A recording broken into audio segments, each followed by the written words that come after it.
Hey everybody, welcome to the MMA podcast. I'm Karyn Bryant. What's up, everyone? Alan Jouban here. So we just had UFC Rochester, which we will be getting into and everything. I was out there. I made the trip. Were you cornering people this weekend, Alan? Did you have some local fights you were working on? No cornering, fortunately. I just my normal Saturday. I was teaching and whatnot. When I got back from teaching at the gym, just in time. I think it was like maybe one fight left, or I watched the hot chocolate fight and then had to kind of dabble through some others, but I get to see the ending of the main card. Well, it was actually a really fun night. It started off with 5 finishes. So at first we were sort of like, oh no, this might be a little wild, because I was there with Rashad and Kamara. We'll get into the whole Hall of Fame thing, which was really incredible. So we can get into that as well. But sometimes we joke that there's a curse that when there's so many finishes on the prelims, you know what I mean? The main card is just going to be all decisions. So partly you're there, you're like, yes, we are killing it tonight. And then you're like, oh no, wait, we don't want a bunch of boring fights later on.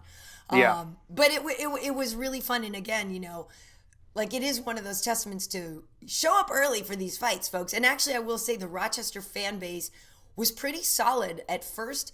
You could say, I don't know how many thousands were in there, but the ones that were there were loud. They were ready to rock, right from the beginning.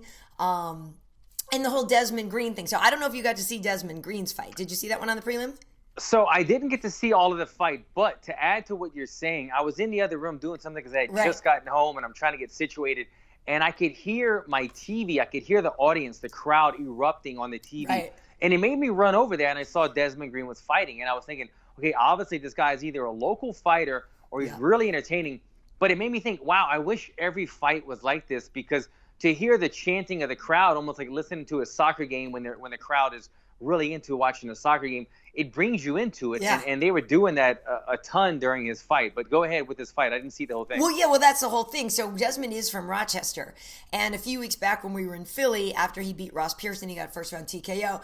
And he was like, the Rochester card is coming up. He's like, I would fight for free on that card. And everyone's like, don't say that, dude. Don't say that, right? But they got him a fight on this card. And he was welcoming this new guy new to the UFC, not a newcomer, but Charles Jourdain, this Canadian guy, who actually showed up and really put on a good fight. But anyway, Desmond got the fight in the hometown. He said he was going to have 1,000 people coming just for him that were, his friends and, through his gym. He was doing all kinds of media during the week, all kinds of stuff, to the point where, we were talking dude, it's one thing to fight at home and it's great. You're going to have your home crowd, but you are building this up to make it a real problem if you fail. You know what I mean? So I'm just curious your take on that, because he did end up winning, but he ended up winning by decision. It was the first decision I think that we got to on the card, which was which was ironic. You know what I mean? We had 5 finishes, and then Desmond comes in so pumped up to fight for his crowd, and he couldn't get the finish. And I don't know if he had an adrenaline dump, because during the later round, third round, Charles was pushing forward. This guy is good. He's good. It's another one of those things you're like, oh wow, another good dude in the lightweight division. But Desmond had a good fight, but he didn't knock him out. I'm sure he wanted a real finish, but I'm just curious for you, if you ever had one of those fights where you stacked it with a bunch of your own fans, and then you were maybe rethinking it. It's always kind of did I do the wrong or right thing right there? And I think, as I've said this a couple of times, with ring rust, but it's kind of your personality. How do you deal with stuff? You see some people come in and make their UFC debut with flying colors. Some people perform a little bit slower underneath the bright lights and whatnot. And I think with him, I think he knew his own personality, that, he feeds off of these emotions. He likes having the crowd there, and he was going to perform well. I remember when my friend Eddie Jackson one time brought his son to watch him fight, and he told me, man, I shouldn't have done that. It was on my mind. And then when I went and I fought in Orlando, I was telling you guys about this, that I was like, this is the first time Cage has seen me fight. Yeah. I don't know how I'm going to react, but I know what my son does for me. I know that my son fuels me, and I can't see me reacting to it any other way. And so I think you put Desmond Green into the same situation. He knows that his fans and his friends and his family, they fuel him, and he wanted that there. And it showed, again, as I said, for somebody who didn't see the fight, for me to run from my kitchen to the living room to see who was on TV, it had to be something big, especially if we're still in the prelims. For the crowd to be that loud during a preliminary fight, and to have that kind of support, it speaks volume. And I'm sure he probably wanted the finish, like you said, but I guarantee you the UFC recognized that, man, look how much support this guy has. You know, it probably made them feel really good about having him on the card. Yeah, well, and it was an entertaining fight. I mean, it had a lot of exciting moments. I thought he should have used his wrestling a little sooner than he did. He scored, at the end, he was scoring a few takedowns in a row and stuff, and that was good. He kind of put a stamp on the third round. I definitely thought he should have used that wrestling more, but you could tell with that crowd, you know, he wanted a big knockout. And I think what happened was sort of headhunting for a while, maybe even got him away from just solidly, you know, performing a better and winning the rounds like very decisively. But I definitely think he won. I mean, and it was not like it was some hometown cooking. He definitely won the fight. But but the new guy, Charles Jourdain, actually represented well in his debut, so good for him. But I know you did come running during another prelim fight. This new dude, Pereira. Okay, look at Wow. Hot Chocolate and Pereira. Poor Dan Hot Chocolate, you know, the fight in London got stopped early. He kind of verbally made a noise, and the ref stopped the fight. It was an amazing fight, but he ended up getting submitted. So on this one, you know, he really was fired up to win. But Michel Pereira, I feel like he's going to be a lot of people's new favorite fighter. I guarantee you that guy gained 10,000 followers after this fight. I don't know how many he had on Instagram before this, but you come into the UFC and you kind of just let it all go. You show the people who you are as a fighter, who you really are deep down inside the octagon. And he comes in, he's jumping off of the cage doing like kind of like Showtime kicks. He's doing these Superman punches. The switch knee that set up the knockout victory against Hot Chocolate. Fun guy, man. Fun guy.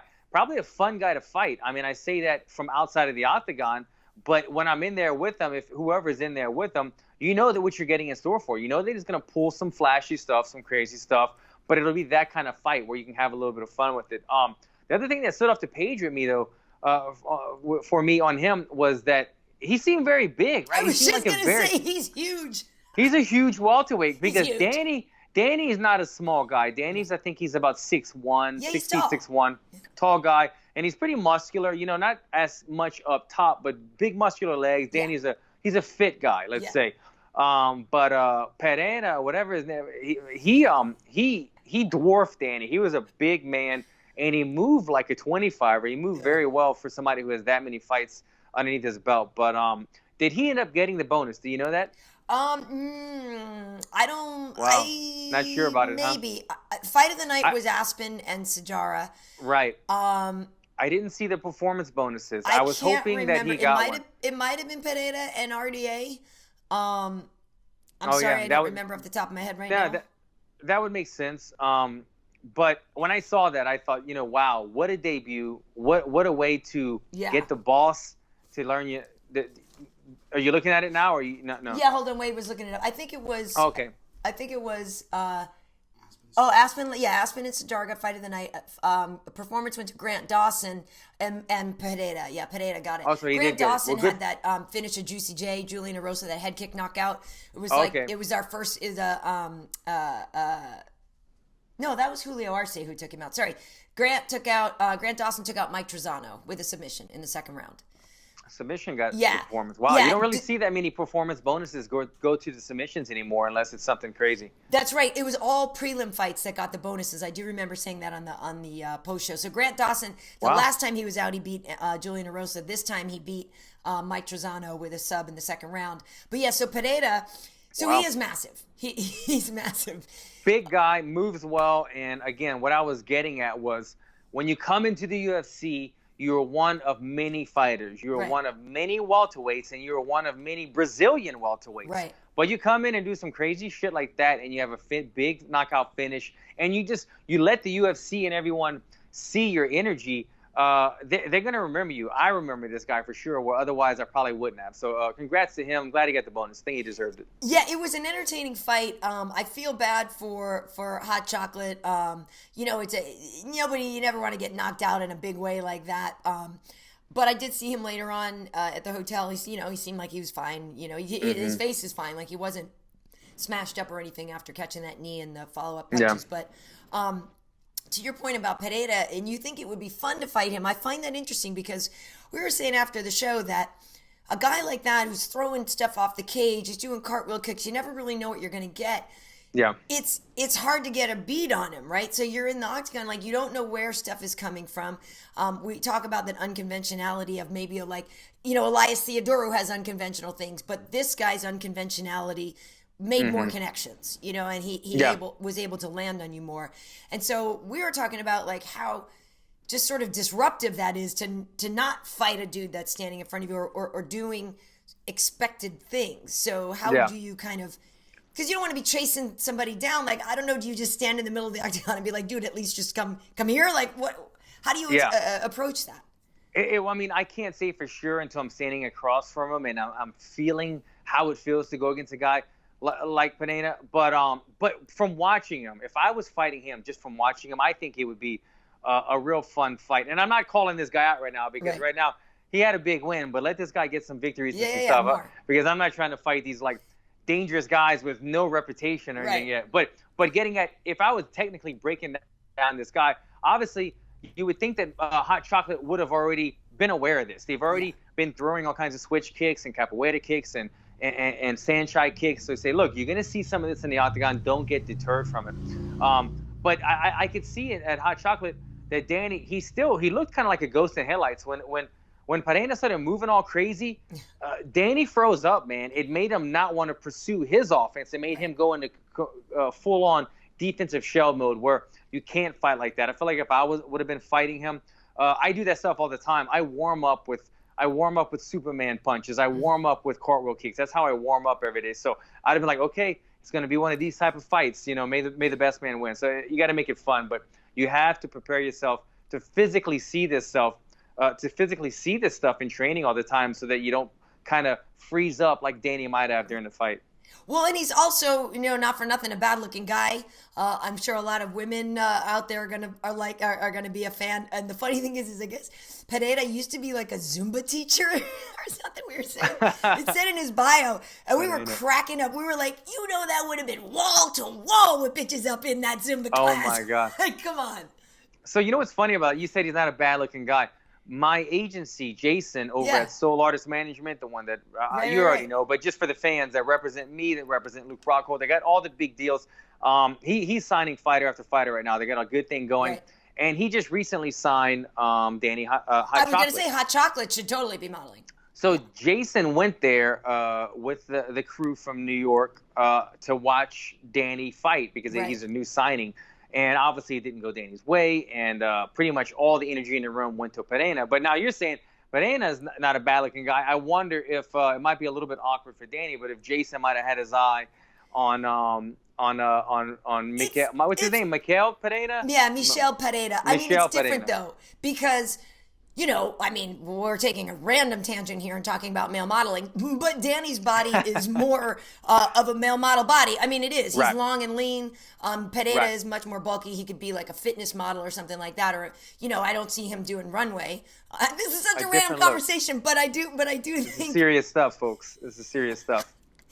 Although, I'm sorry, not for nothing, to take this even deeper, one of the funniest things you ever did, remember when you were on UFC Tonight with us, and we did a little break, or it was during the when you were on with us, and you were teaching us how to walk the runway, and what you told me, what you think in your head when you're actually modeling, freaking slayed me.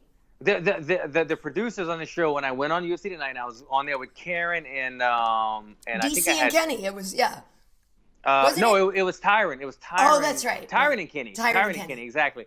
And anyway, during the commercial break, they do those funny little things that you used to see all the time. And they said, okay, why don't you coach Karyn and the boys through some runway stuff? And I was like, for real, we got to do runway right now?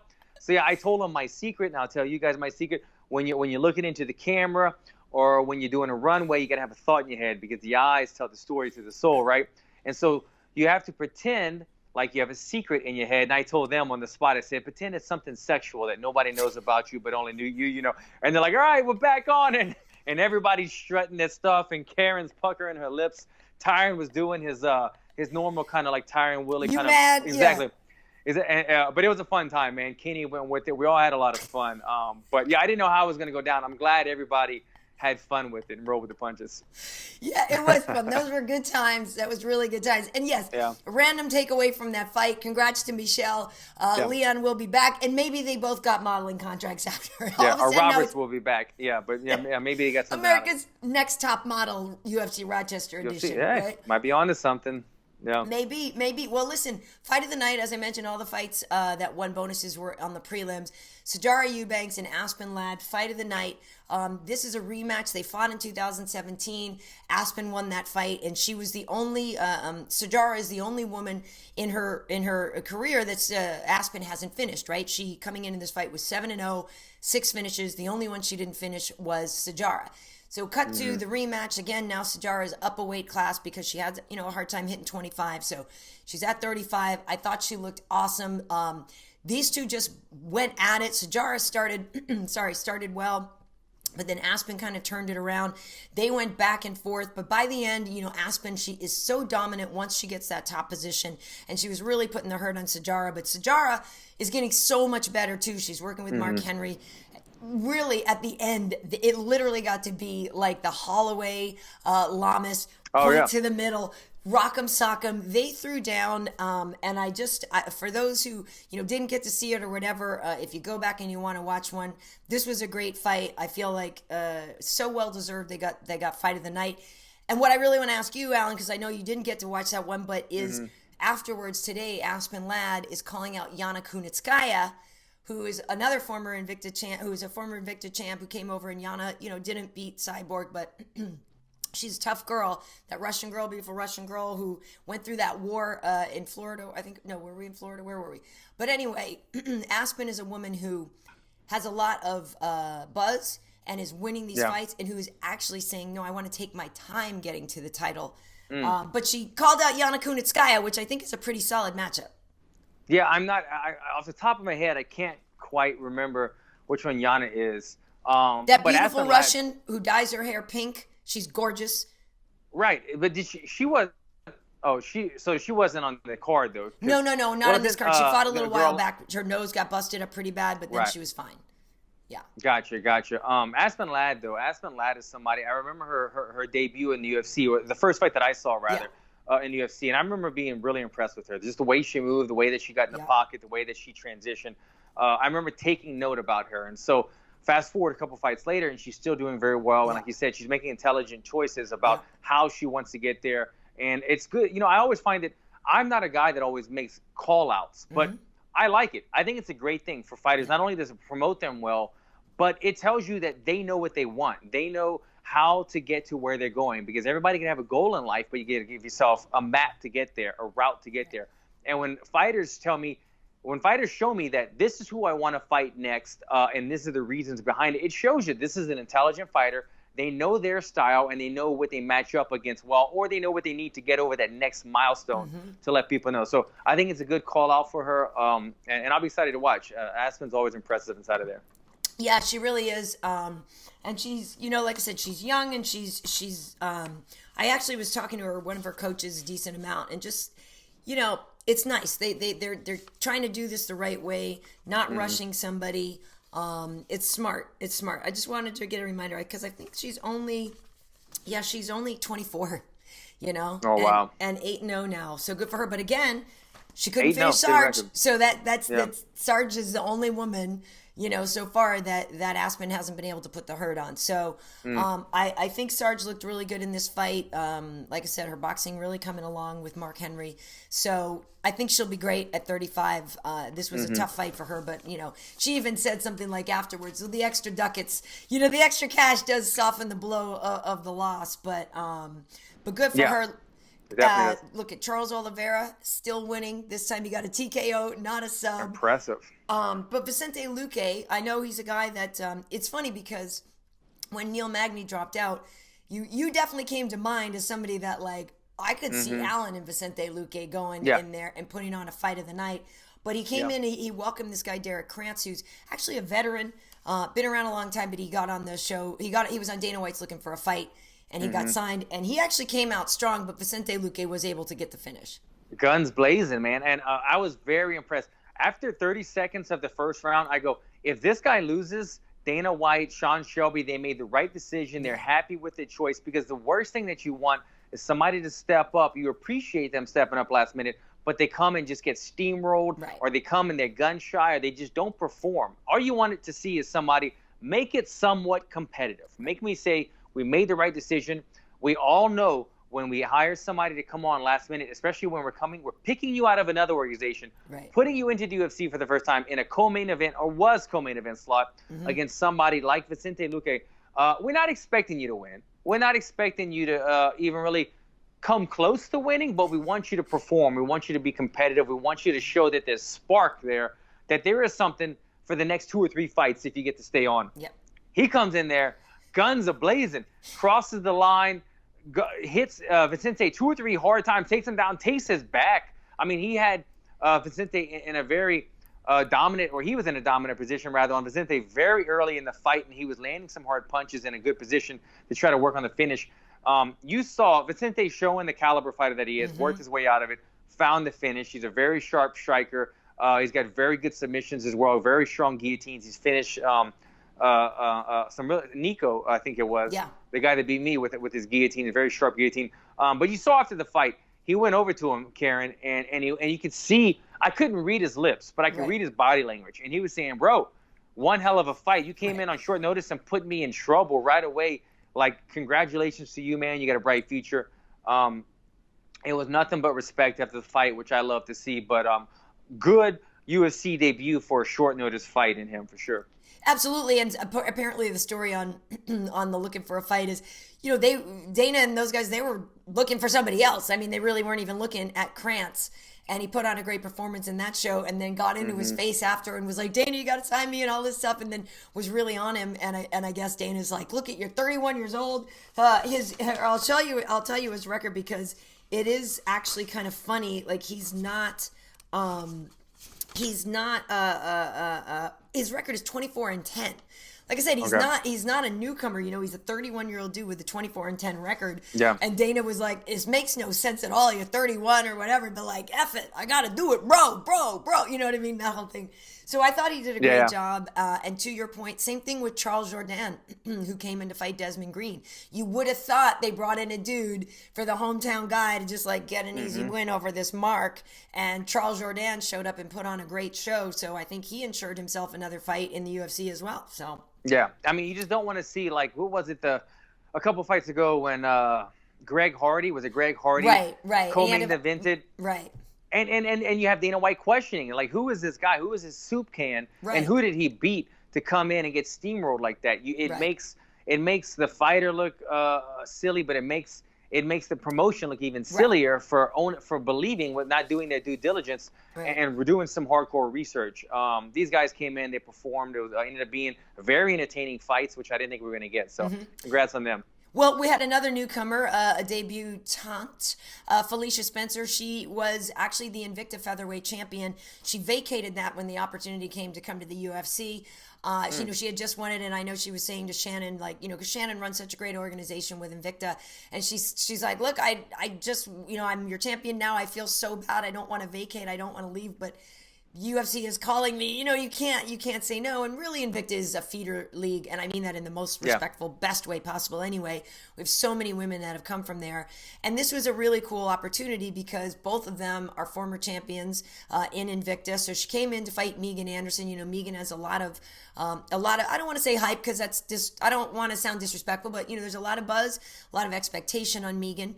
She came in, she didn't have a good fight against Holly Holm, but she got the win over Kat. It's with the kick and stuff like that, but whatever, it goes as a win in a record. But when we saw in the fight with Holly Holm, we saw that she was exposed on the ground. She did not have a ground game, and when Holly beat her, she just took her down repeatedly and put the hurt on her on the ground. Megan is 6'1" or something like that. But the idea was, this is the way to beat her. Felicia Spencer is a jiu-jitsu girl, and it was like, striker versus grappler. This is worst case scenario for Megan in a way, but also best case scenario because Megan's striking is so much better, I think. But she was taken down and she didn't have a ground game, and Felicia got the win. My question to you, Alan, is how long can we expect it takes somebody to really improve in an area that they're lacking that much? Because the question is, a lot of time you go to the gym, you like to strike, and I'm not saying Megan does this, but like, I'm a striker. I'd really much rather strike than wrestle because wrestling sucks. Yeah. And maybe I'll just win at with what I'm good at.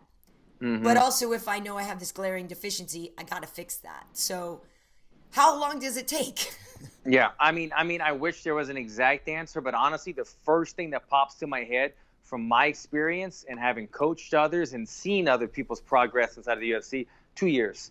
I would say 2 years is the safest time frame that you can give somebody to really learn something, because you can show somebody in the locker room before the fight a move and they might use it, but that doesn't mean they're going to use it every single time they get in this position. It is not stored in. It is not locked in. Eddie Bravo was somebody who put this in my head, and I'm a firm believer in it. I take what he taught me in jiu-jitsu and I apply it to a lot of stuff that I do in striking. Everybody is a number. So let's say it takes me 500 left hands before I throw the perfect left hand, and it's absorbed into my knowledge, and say, this is how I'm going to do it every single time from now on. It takes a certain number. Your number might be less, your number might be more. I might show you how to throw a straight left, Karyn. You might do it in 300. Right. That's your number. Everybody's different one, but you have to put in those repetitions, and those repetitions take time. It takes going to the gym, practicing exactly what your coach is showing you, doing it over and over and over and drilling, and then doing it live, because we could do it in 50% speed and drilling, but then when somebody's trying to take us down and we're kind of freaking out, does our brain slow down and tell us, do the drill that your coach just showed you? And that's what it takes. It takes repetitions and numbers of doing that. So I know I might have overanalyzed what you just asked me, but that's how it plays out in my head. And for all that to come into play and you to get inside the octagon and do the right move and make the right decision when it's needed the most, it usually takes about 2 years of training, unless you're doing it every day. Right. Unless you're just a jiu-jitsu player and this is all you do is jiu-jitsu every day, then yeah, you might acquire things faster. But in MMA, when you still got to work on your striking and your cardio and everything like that, you see people evolve. I want to say Stylebender. Look at Stylebender. Everybody was like, you know what? We're going to expose this guy. He just started wrestling like a year ago. Right. And you see him a year into his UFC career now, and he's been wrestling about a year or two before that. Yeah. Him really start to take over and do the proper decisions on the ground. He might not be taking guys down, but he's making all the right decisions when it comes to wrestling defense and underhooks and overhooks and shifting off the cage. So it takes a minute. And so hopefully Megan is taking it seriously enough to know that, you know what, 1 or 2 defenses aren't always going to work. I need to have that back pocket of 3, 4, 5, and 6 that I could go to when I'm in trouble. Because like you said, these girls are going to start doing the research and looking at tape and saying, you know what, I could trade with her, but if there's the easy out right here, I'm going to take that easy path to victory, which is on the ground. Yeah, because when it comes to the striking, she knows how to use her length. She's great with, the knees and stuff. She such a big girl. Right. But it's at this point now, like everybody knows that's how to beat her. So she's going to have to put in those reps. But co-main event, it's interesting. Ian Heinisch took out, well, I don't want to say took out, but he defeated Shoeface Karajisapato Antonio Carlos Jr. Shoeface. Yeah, and Antonio is such a great jiu-jitsu player, as we know, and he's a big guy, and he has been out, though, for 13 months. So we were saying, I was talking to Ian before the fight, his management and stuff, we were talking about the opportunity at hand, because Shoeface was ranked number 12 going into this. Ian wasn't ranked. And it was really the perfect timing. It's a very good opponent. It's a named opponent. It's a ranked opponent, but he's coming off a layoff. Like, this is a great time to try to beat him. And Ian was supposed to fight in March. Tom Breeze pulled out the day of the fight when we were in London, so he didn't get to fight. So he had to kind of, put that on hold and save his energy up and kind of regroup and recamp for this one. But he actually even went into the belly of the beast and like was working submission attempts on Shoeface and fought off a bunch of submission attempts himself. He's a guy that has an incredible backstory. I was kind of telling you about it beforehand. He was in jail in Spain. Then he was in jail. He's really turned his life around. He was caught up in like basically cocaine running and dealing and stuff like that. Wow. It's a really wild story. But he trains out of Denver and stuff. Really good guy. But just, I'm just curious your take on, what do you do with somebody now? Like you're making your way up the rankings. I'm trying to think in the middleweight division. He called out Jack Hermanson. Oh, okay. So I'm curious, like, what your take is, and even just like fans here in general get their take on this, because Jack Hermanson is a guy that he's a hot guy right now. Yeah. Yeah. He's ranked higher, and yet at the same time, people don't know a lot about him yet. Like, maybe you could beat him, but it was a pretty solid call out. Yeah, no, solid call out. Jack's kind of the guy right now that's got a good bit of momentum behind him in that division. And to be honest, I didn't get to really see this fight. But I know a victory over Shoeface is a big one, and knowing his story, I mean, Karyn just kind of briefed you on his background, but she was telling, I didn't know it either. She was telling a little bit of it to me before we got on the air right here, and it's super interesting. I mean, for a guy to go to jail and he was almost lost his life there in some dangerous situations, and to come back out of that and to be a UFC fighter and being a successful one at that. It's a great story, entertaining story, something that, hey, Netflix, hey, maybe you guys want to do a movie on this guy later on, but he's got that kind of story, right? Yeah, believe me, the movie talk is well already underway.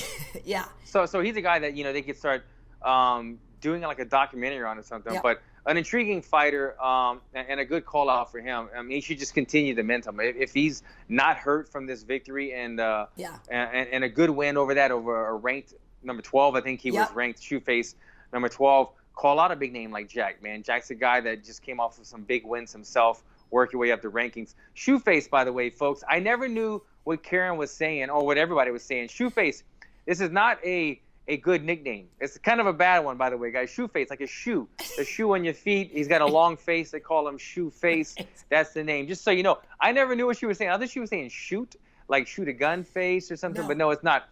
He's got a long face. They call him Shoeface. It stuck with him. Now, you learn something on MMA Heat podcast. I'm just, I'm learning with you guys. For sure. Well, Brazil's evil, man. Like, that you got something wrong with you or whatever, like that becomes your nickname. They explain it. Fun nicknames. Yeah, I know. It's funny. And he's a lovely guy. He really is a lovely guy. I'm a big Shoeface fan. He's a sweet, sweet, sweet guy. But yeah, Ian is on his way. And what was I was just about to say something else about him. I forget now. But yeah, he trains out of Denver, out of Factory X out there. And he's actually a guy who, this is what I was going to say. We had a conversation about this. Like, I don't know if you can break him mentally. Like, this is literally a guy who was in Rikers, who had an SOS out on him, which means stab on sight. The Latin Kings had put an SOS out on him.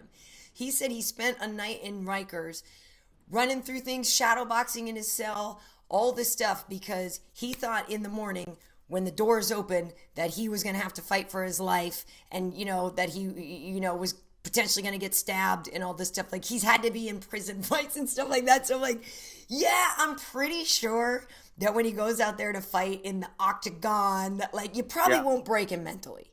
You know what? You're very true.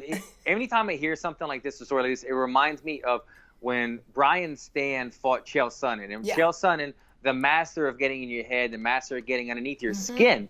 But Chael Sonnen himself said before he fought Brian Stan years ago, I can't get in this guy's head. I'm not going to break this guy mentally. That's my Chael Sonnen voice. I'm not going to break this guy mentally. Right. This guy has been in war. He has been in situations, in combat situations that I could never dream of. Me getting in his face, this isn't going to scare him. I just got to go out there and wrestle the hell out of this guy, which is what he did. But you're right. It when you've seen certain things or experienced certain things, it makes fighting not seem as scary, because the unknown is what's scary, and the unknown of not knowing what's going to happen to you when you go out there is what scares fighters. But when you've almost had your life taken away, and the unknown of not knowing if somebody's going to come out there and shank you rather than punch you in the face is a big difference. And to play onto this some more, I use fighting all the time. I really do in my day-to-day life. I'm taking acting classes right now. When I go into acting, and I'm mortified, I'm not going to lie. I'm in there with a bunch of 21-year-old girls who have been taking acting class for like 3 years. And here I am. I'm the new guy.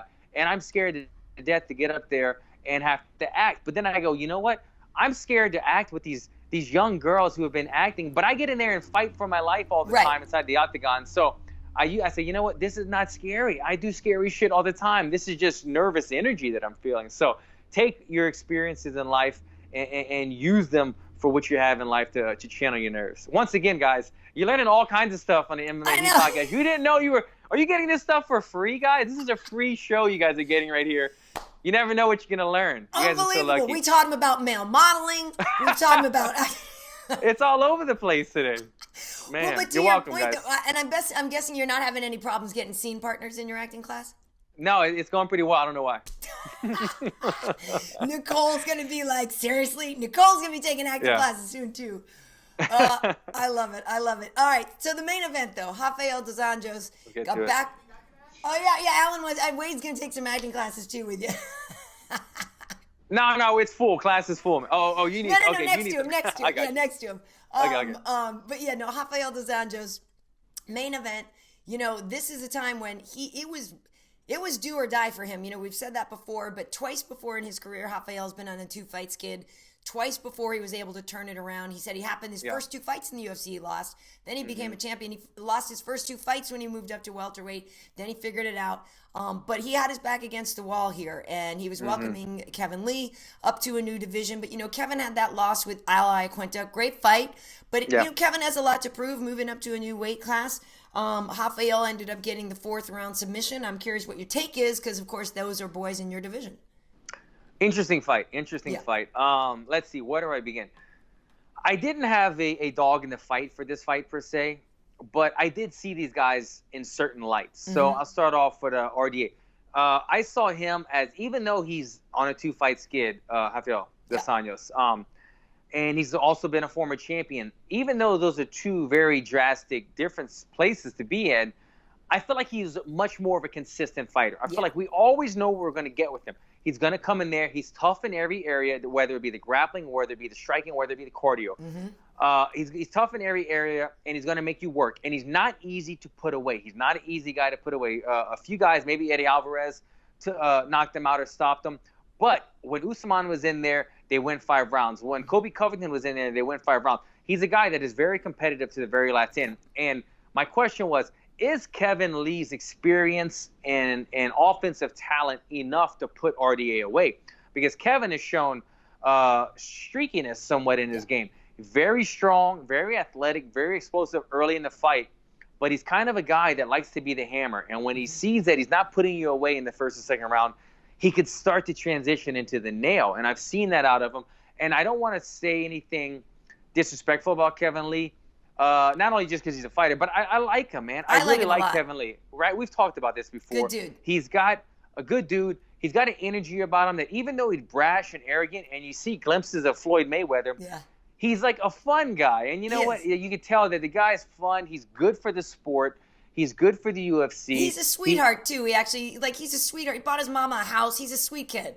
Okay, I pick up on it, okay? As a guy who's in the same division of him, I pick up on it, and I like the guy. I enjoy watching him fight. I enjoy watching him make these bold predictions. You know, a lot of guys can have a big win, but to say, I want to fight the next toughest guy in line, they're like, you know what, maybe I just want to fight somebody that's a little bit easier. But he doesn't do that. He makes bold predictions. He dresses flashy. He comes out ready to scrap. But he's a little inconsistent, and that's what I fear. When people ask me, who did I have in this fight, I went with the safer bet in RDA. It turns out that was the right decision. Kevin has great athleticism, and I don't want to say he's just an athletic fighter. He's not. It's not like that. I'm not saying that at all. But he's got tremendous athleticism that gets him to places. And when the athleticism or the technique involved isn't enough, I see a little bit of a mental lapse in him where he's kind of like, crap.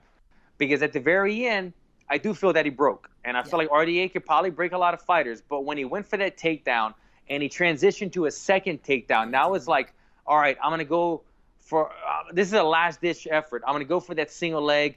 That wasn't there. He said, crap, I gave up. He gave him the mount. He gave him the arm. And then from there, he slowly went away. So there's a piece in Kevin that's a tremendous talent, but there's something that he's going to have to work on if he's going to reach the next highest level. Yeah, it's funny because we were saying, I was there with Sugar and Kamaru, 2 very dominant wrestlers. And they were saying how demoralizing that is when you're going for Yeah. those takedown attempts. You don't get them. It's fourth round. You're not, and I feel like that's exactly what happened too. It was a last ditch of like, here we go. Let me go for this. And when it didn't happen, and like you said, Rafael is so good in those later rounds, like against Colby, he was still really strong, even though that Colby fight. And for those who didn't hear it, literally he thought his ear was going to fall off. Rafael said so. Like after because it was an injury he had. He literally thought his ear was going to fall off in that fight. So it was distracting to him. So he wasn't able to perform the way he wanted to perform. He's not trying to take anything away, whatever. But it is true. Anyway, his ear has been fixed. But yes, Rafael, like you said, 5 rounds with him, 5 rounds with Kamaru, 5 rounds with Tony Ferguson in Mexico City. He's really, really tough. So I thought the same thing going into this fight. I thought, too, one of the factors was going to be that Rafael is so much more used to fighting at this weight. And when you move up in a weight class, Rafael lost his first 2 as well. Like, that was the thing is with Kevin, he's a muscular guy. We know that the cut to 55 was hard for him and didn't make him always perform that well. So fighting at 70 might make him perform well, but it's going to take some time to get used to really being in a 5-round fight at that weight class. Yeah, because he might have powered through some of those double legs and shot attempts when he was the 10-pound heavier guy. But now that they're on equal playing fields, they weren't working and they were tiring him down. So I agree. It takes a minute to get used to the new weight class. And again, I really like Kevin. Even though he's in my weight class now, and once you become a welterweight, I kind of look at you a little differently. I still like Kevin a lot.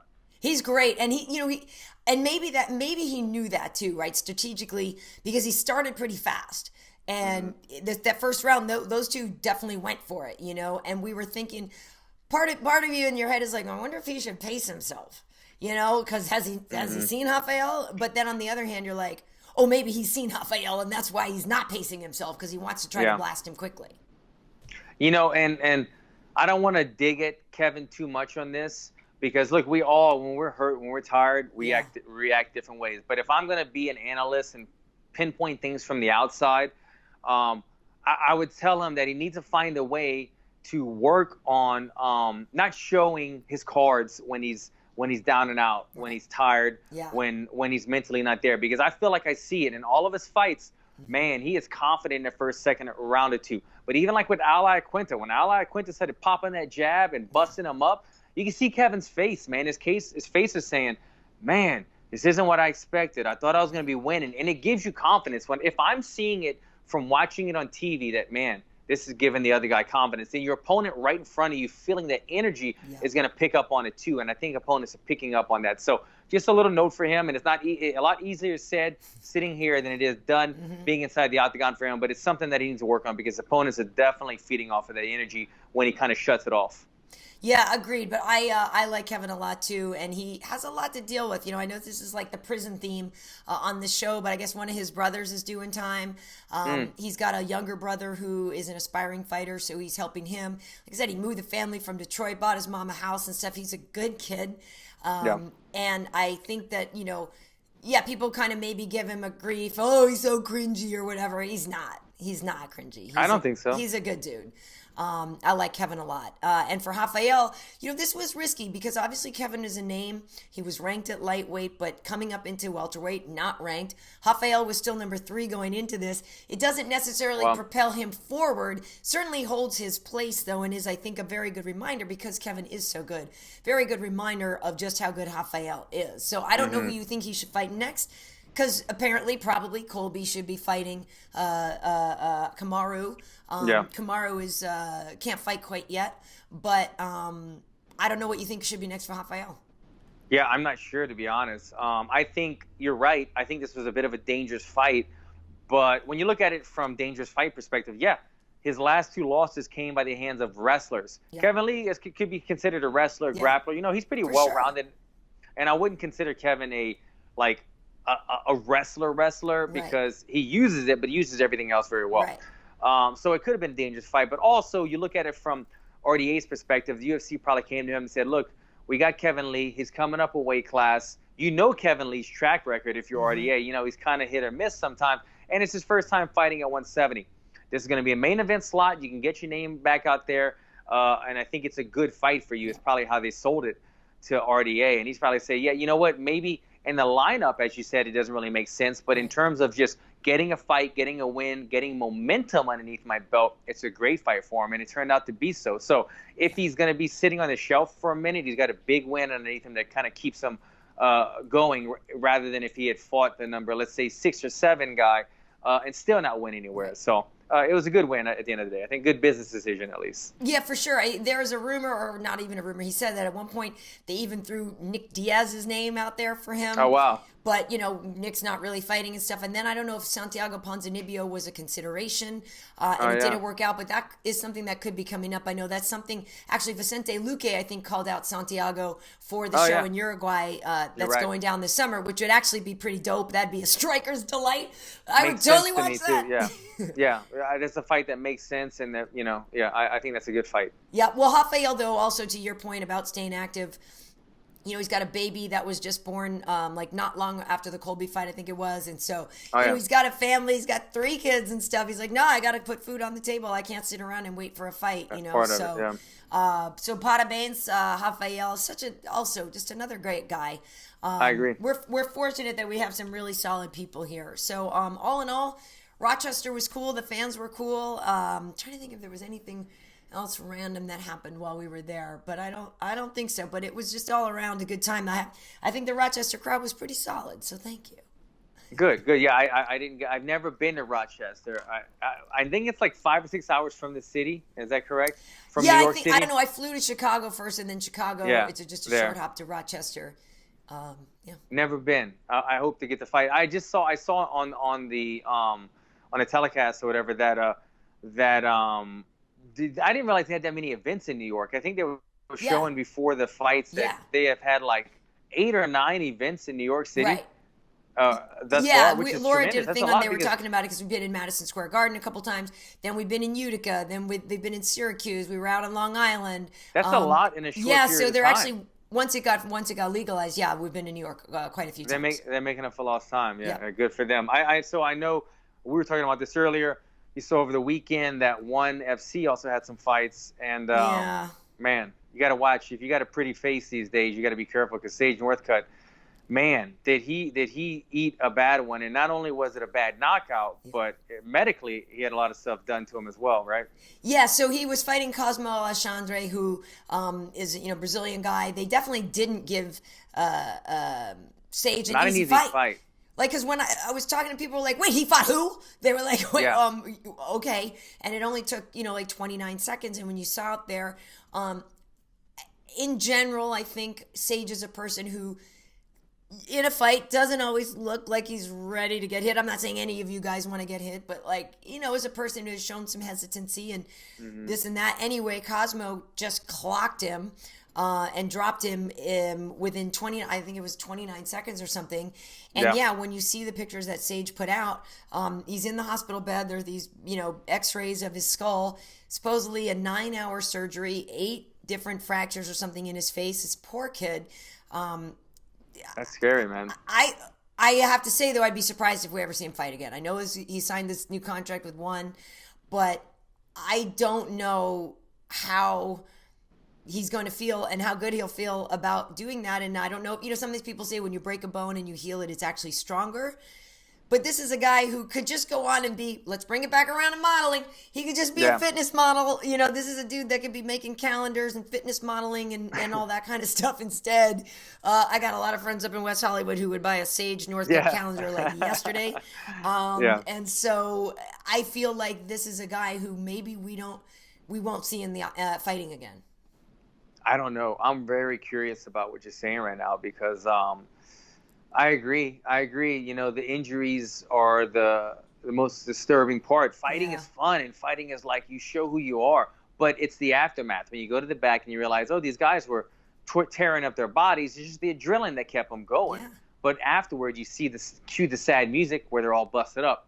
This is one of those. Cue the sad music. This is not only a knockout that got played over and over again over the weekend, but this is a substantial injury. They have 8 fractures, and I think they did 30 bone fragments from his face that they had to piece back together. They had to pull apart on a 9-hour surgery on your face. That's pretty substantial. That's pretty devastating. I wouldn't be surprised if Sage, knowing him from the outside, I don't know Sage personally, is a very positive guy. He seems positive already. Yeah. His coaches, his teammates, probably very positive around him. His family. How will his family react to this? Yeah. His father and the ones that are close to him. You know, thus far, Sage has been a very kind of commercial kind of guy. You know, I love fighting. I do it for it's fun. He hasn't really taken a ton of damage. And I'm not saying, you know, he fights in the octagon just like I do. But you've never really seen him too banged up. And to see his first very, very serious injury, I think his family, as you're saying, will reevaluate this. This is stuff that, you know, later on in life could cause a blindness in one eye or life-threatening or things like that. That's when you say, you know what, this is a chapter in our life that we need to turn the page. So, yeah, I'm curious, man, to see what happens once his family really sits down with him and evaluates what happened to him. Because that was a bad injury. I had no idea when I saw it that that's what actually happened at the time of it. Yeah, and I think partly, I don't know if partly it was from Cosmo's punch, but also when Sage landed, he didn't break his fall. So he landed right on his face, too. So I would think that it was from the punch. I don't know how much the mat, I mean, that could have rattled his brain more. I don't know if that would have done any more damage to the fracture. But Cosmo Alexander, just for if you're not that known about him, been fighting Muay Thai and MMA as well, but Muay Thai really for a long time. And he's a devastating striker. I remember he fought guys. I mean, John Wayne Parr, my buddy, he's awesome. Like 41, 42, 40. I don't know what he is. John's in his 40s, okay, with 1,000 fights. But, you know, he fought John Wayne Parr in Lion Fight, was able to beat John Wayne Parr with a really nasty cut. And he's fought a lot of high-level strikers is what I'm getting at. And he's got a lot of beautiful knockout victories as well. So for Sage to go over there, and them hand him Cosmo Alexander, it was a really head-scratching type of matchmaking for me because, yes, you want to offer good matchups, but you just signed Sage to a buttload of money, supposedly, and you're going to give him a very, very tough matchup. Yeah, maybe Cosmo had a weakness in the grappling department, but you got to get there. And Sage is originally a striker and going against another striker. They kind of promoted this as like karate champion versus Muay Thai champion. Right. But there's a whole nother level. Cosmo Alexander is battle-tested Muay Thai champion. Sage, not taking anything away from him, but he's not like the deadliest striker in the world. He's got a really good karate background, but he's not going to be beating professional Muay Thai fighters in a stand-up fight. It wasn't a good matchup, and it really makes me think about these matchups that ONE FC is having. Yeah. It doesn't make sense business-wise to sign these guys, the face of the company somewhat, and then give him these very, very tough matchups right off the bat. And we saw Eddie Alvarez. Yeah. Not only did he lose, but I think he broke his orbital bone as well. He had like a facial fracture in his fight, and now Sage. So they're guys that they're bringing over are not going to have a long career if they keep in these type of matchups. Yeah, it's a tough break for him. Demetrius was victorious in his debut, but it's tough. So hopefully, you know, Sage heals up okay. But you know, he doesn't need to fight. Not, you know, he already came from money and stuff too. So he could go back to doing a lot of other stuff. I do hope he heals up fast. But yeah, I wouldn't be surprised if we've seen the last of him in a fight. Hey, did you catch that Game of Thrones finale last night, Alan? You know, Karyn, I didn't. I was busy looking for Keeping Up with the Kardashians. Unfortunately, it wasn't on. So no, I didn't watch any Game of Thrones. How about you? No, because I don't care. Oh man, hey, easy with your words now. We don't want to get hate mail. No, it's funny. It's funny with that show. It's funny to me, like on every Monday lately, and like Sunday nights and Monday, just looking at social media and watching people freak out. Like I actually did try that show out when it first started because I like, oh, Sean Bean's in it and Peter Dinklage and stuff. Like people I like. I think this could be cool. And in general, I don't mind fantasy stuff but I remember I watched like one episode or an episode and a half, and I was like, I just don't care. So all through these years, I've never cared. I've seen on occasion, like when people were watching a few episodes back when they were like, it was so dark, the Battle of Winterfell. I remember I actually did check out some of that, and I saw what's-his-face get stabbed by Uriah or whatever. And I was like, all right, I can see why they were complaining about that. And then I saw like the Starbucks cup thing. But it's funny to me, like how crazy people went over the show. It's amazing when people love something so much and they freak out of it so much, and then like on the other side, there's a bunch of us that are just like, really? What's the fuss about? It's funny this day and age with social media because Right. I don't watch Game of Thrones only because I don't have time or I just haven't gotten around to it. So Yeah. if I did watch it, I would say that I would probably take a liking to it. I'm assuming I would, and I would probably be one of these guys tweaking out because I did tweak out over a lot of the Walking Dead. The Walking Dead is one of the Okay. few shows that I have followed, Right. and at this point, I'm even kind of like, all right, the storyline's getting a little bit funny. It's funny how everybody becomes a Hollywood writer too. When Totally. you watch more than like 5 seasons of any series, any show, they're like, all right, what's up with the writing and why would Right. you? I'm like, you guys are thinking into the writing and stuff now, but that's how it is. And so, watching this show, if I was watching it, I would probably be like everyone else. But it's funny with social media this day and age, you get to really see all these big name celebrities Yeah. that otherwise would be like kept quiet, but they're out on social media talking about their emotions and how much Totally. they're tweaking out, and you're like sometimes thinking, wow, this A-list celebrity's tweaking out, and I'm not even tweaking out, and I Right. watch the same show as him. It's like it just shows where people's emotions lie watching these things. But I never got to watch the show, not against it, but from what I hear, and apparently the rest of the world, it's not the ending that everyone's wanting. So it always sucks when a show ends that way, that, it kind of leaves you hanging. Well, yeah, I was talking to my guy RJ, one of our producer who was working with us, the Clifford. guy who was formerly the troll in the troll booth, and yeah. he really loves it, and he was explaining that part of it, I guess, was because the first 8 seasons or first, I don't know how many seasons, 6 maybe, were based on the books, and then after the book series ended, then there's different writers and stuff. So he's like, basically, once it got to that point where they exceeded what was happening in the books, it started to go downhill because it wasn't going to be as well written and all that Yeah. stuff.